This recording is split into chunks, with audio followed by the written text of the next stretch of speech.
Haley Wooden with Business in Vancouver joining us this morning. And Haley, we're starting off talking about the spending habits of millennials and some pretty startling finds when it comes to how much people are eating out. What are you finding here?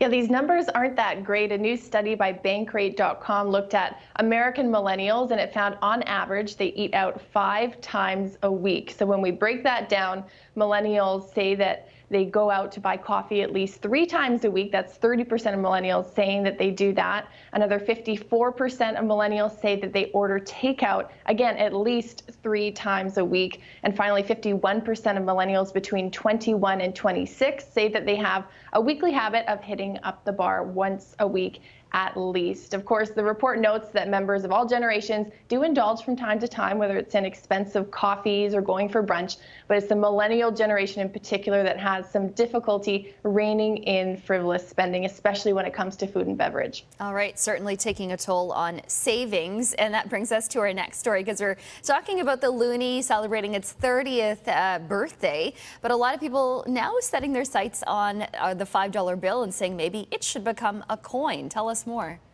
Yeah, there's some talk around that. Of course, both the loonie and the toonie introduced as cost-saving measures as an alternative to a bill. Now, in 2011, of course, it was introduced the polymer bills, which last 2.5 times as long as paper bills, so that in and of itself a cost-saving measure. Now, the Royal Canadian Mint says it has no official plans to introduce a $5 coin, but we could see that if there's some push to, again, save some money when it comes to Canadian currency. We'll see. There's also a trend toward digitizing currency, especially when we talk about millennial generation. They're much more into digital payments and things like that. But we could see a $5 coin. You never know.